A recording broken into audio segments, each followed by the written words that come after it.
स्वागत है आप सभी का Shashi sir official YouTube channel में। आज हम लोग देखते हैं विसर्ग संधि। इससे पहले स्वर संधि और व्यंजन संधि का 2 वीडियो अलग अलग अपलोड किया जा चुका है। अगर नहीं देखा है तो प्लीज़ प्लेलिस्ट में जाकर ज़रूर देख लें। आज हम लोग देखते हैं विसर्ग संधि और आज का क्लास जो है हम लोग संधि खत्म कर लेंगे। इसके बाद व्याकरण के अन्य जो टॉपिक्स हैं उस पर हम लोग चर्चा करेंगे नेक्स्ट वीडियोज़ में। विसर्ग संधि, नाम ही है विसर्ग, तो स्वर या व्यंजन के साथ विसर्ग के मेल से, स्वर के साथ भी व्यंजन के साथ भी, कोई भी हो सकता है, स्वर या व्यंजन के साथ विसर्ग के मेल से जो विकार उत्पन्न होगा, ठीक है, उसे ही क्या कहेंगे? विसर्ग संधि कहेंगे। विसर्ग संधि के भी कई नियम है, देखते हैं हम लोग पहला नियम आज। अभी पहला नियम क्या कहता है कि यदि विसर्ग के पहले ईकार, यानी विसर्ग से पहले ई आकार दिख रहे हैं, नी, तो क्या है? ई है। हर्षीकार या ऊकार, या देखिए ये है ऊकार, है ना, दू माने ऊकार, ऊ आकार है।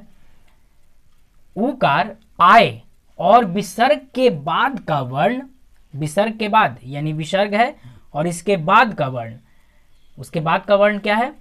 क, ख, प, फ हो, तो कब हो, ख हो, प हो या फ हो, तो विसर्ग जो है मूर्धन्य श में क्या होगा? परिवर्तित हो जाएगा। जैसे हम लोग यहां देख रहे हैं निह जोड़ कपट, तो क्या हो गया? निष्कपट, यानी विसर्ग किस में बदल गया? मूर्धन्य श में। निह जोड़ फल, निष्फल, ठीक है। निह जोड़ कारण, निष्कारण। निह जोड़ पाप, निष्पाप। दुह जोड़ कर, दुष्कर। निह जोड़ पंक, निष्पंक। निह जोड़ कृति, निष्कृति। तो ये हुआ पहला नियम। देख लेते हैं बाकी के नियमों को। नियम नंबर 2 क्या कहता है? नियम नंबर 2 क्या कहता है कि यदि विसर्ग के पहले, ठीक है, विसर्ग के पहले अ हो और बाद में क, ख, प, फ में से कोई वर्ड हो तो विसर्ग जो है ज्यों का त्यों रहता है, ठीक है। जैसे प्रातः काल, तो देखिएगा इसका कोई परिवर्तन नहीं होता है, प्रातः काल का प्रातः काल ही होता है। पयः पाण, पयः पाण का पयः पाण भी होता है। रजः कण, रजः कण का रजः कण ही होता है। लेकिन इसके कुछ अपवाद भी हैं जहां नियम का उल्टा होता है, परिवर्तन हो जाता है। जैसे मनः जोड़ कामना, इसका क्या हो जाता है? मनोकामना। पुरः जोड़ कार, पुरस्कार, ये जो पिछला नियम बताए थे, देखिए लगभग उस पर मैच कर रहा है ये। पुरः जोड़ कार, पुरस्कार। नमः जोड़ कार, नमस्कार, लेकिन ये उस पर भी नहीं है। आगे कुछ नियम से देखेंगे हम लोग, ठीक है। देख लेते हैं आगे का नियम।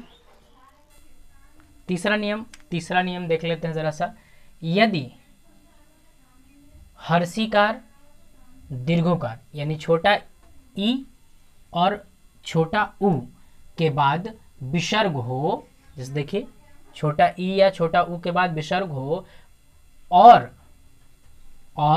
के बाद, यानी विसर्ग के बाद, यहां हो सकता है विसर्ग, ठीक है, विसर्ग के बाद र आए, देखिए इसमें सब में र है, विसर्ग के बाद र आए तो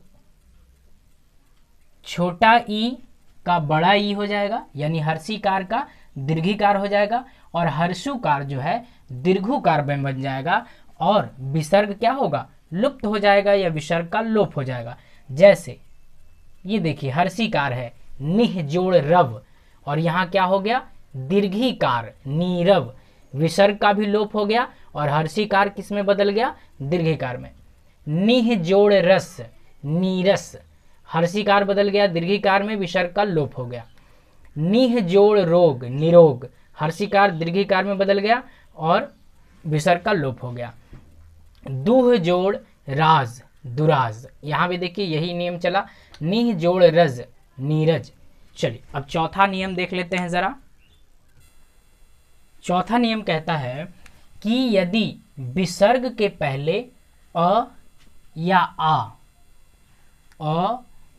आ को छोड़कर कोई दूसरा स्वर, यानी हर्ष भी हो सकता है, दीर्घी हो सकता है, ह्रस्व हो सकता है, दीर्घ हो सकता है, ए ओ, ठीक है, उससे पहले हो सकता है।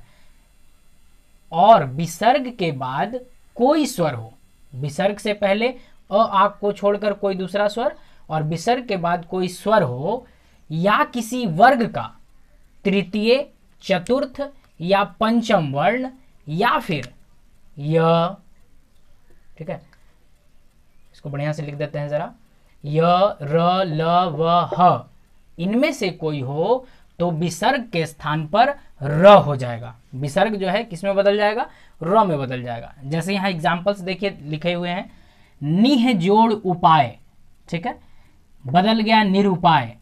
ये र कहाँ से आया भाई, उ तो है, ये देखिए ये उ जो है यहाँ इसमें बदल गया, और र आ गया किसके जगह पर, विसर्ग के स्थान पर। दुह जोड़ गंध, दुर्गंध, ये देखिए र। दुह जोड़ आत्मा, दुरात्मा।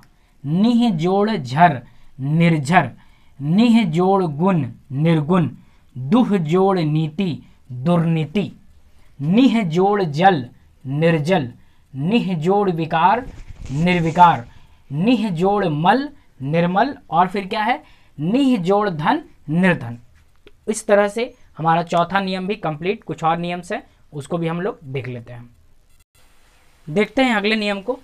अगला नियम क्या कहता है कि यदि विसर्ग के पहले अ आए और उसके बाद वर्ग का तृतीय, चतुर्थ या पंचम वर्ण आए, या फिर य, र, ल, व, ह रहे, तो विसर्ग का उ हो जाता है, और उ जो है पूर्ववर्ती अ से मिलकर गुण संधि द्वारा ओ बन जाता है।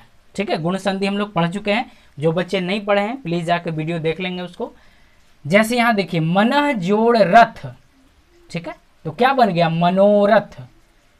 ठीक है, सरह जोड़ ज, सरह जोड़ ज, क्या बन गया, सरोज। मनः जोड़ भाव, मनोभाव। पयः जोड़ धर, पयोधर। मनः जोड़ हर, मनोहर। पयः जोड़ द, पयोद। मनः जोड़ विकार, मनोविकार। इस तरह से 5 नियम खत्म हो गए।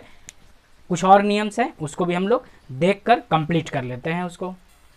चलिए, छठा नियम क्या कहता है। छठा नियम कह रहा है कि यदि विसर्ग के आगे पीछे अ हो तो पहला अ और विसर्ग मिलकर पांचवें नियम की तरह, इससे पहले 5वां नियम हम लोग देखे थे, 5वें नियम की तरह ओकार हो जाएगा। ठीक है, और बाद वाले अ का लोप होकर उसके स्थान पर लुप्ताकार, ये देखिए एस जैसा जो है ये लुप्ताकार है। कई बार मगही में, भोजपुरी में या मैथिली भाषा में आप इस तरह के चिन्ह देखे होंगे, इस तरह के चिन्ह रहते हैं, तो लुप्ताकार इसको कहते हैं। लुप्ताकार का चिन्ह लग जाएगा। जैसे यहां देखिएगा, यहां छूट गया है, प्रथम जोड़ अध्याय, क्या हो जाएगा, प्रथमोध्याय। यशः जोड़ अभिलाषी, यशोभिलाषी। ठीक है, यशोभिलाषी। मनः जोड़ अभिलक्षित, मनोभिलक्षित। इसको पढ़ा नहीं जाएगा, लेकिन एक नोट है यहां पर, देख लीजिएगा इसको। लेकिन कहता है यदि अ के अलावा, यहां पर ये जो हम लोग देख रहे हैं, अ के अलावा यदि कोई दूसरा स्वर आएगा तो ये नियम लागू नहीं होगा, बल्कि केवल विसर्ग का लोप हो जाएगा। जैसे अतः जोड़ एव, अतएव। ठीक है, एक और नियम, 7वां नियम हम लोग देख लेते हैं, उसके बाद विसर्ग संधि जो है समाप्त हो जाए। चलिए अंतिम नियम को देख लेते हैं। अंतिम नियम क्या कह रहा है कि यदि विसर्ग के बाद तालव्य श, मूर्धन्य श, दंत श हो तो विसर्ग का, देख रहे सब में हलंत लगे यानी आधा हो जाएगा, सीधे हो जाता है, या फिर ज्यों का त्यों रह सकता है। जैसे दुह जोड़ शासन, आप दुशासन भी लिख सकते हैं और दुशासन भी लिख सकते हैं, दोनों का उच्चारण लगभग बराबर होता है। निह जोड़ सार, निस्सार भी लिख सकते हैं और निसार भी लिख सकते हैं। दुह जोड़ साध्य, दुस्साध्य भी लिख सकते हैं, दुस्साध्य भी लिख सकते हैं। तो इस तरह हम लोग का विसर्ग संधि के साथ संधि का जो अध्याय था, संधि का जो एक श्रृंखला था वो खत्म हुआ। आगे की कक्षाओं में हम लोग व्याकरण के और भी महत्वपूर्ण जो टॉपिक्स होंगे उसको उठाएंगे। बने रहें लगातार। अपने दोस्तों, अपने मित्रों, अपने सहपाठियों को ज़्यादा से ज़्यादा ये वीडियो शेयर करें ताकि सबको इस तरह की जानकारी मिले, सबको इसका लाभ मिले। मिलेंगे नेक्स्ट वीडियो में, तब तक के लिए सबको जय हिंद।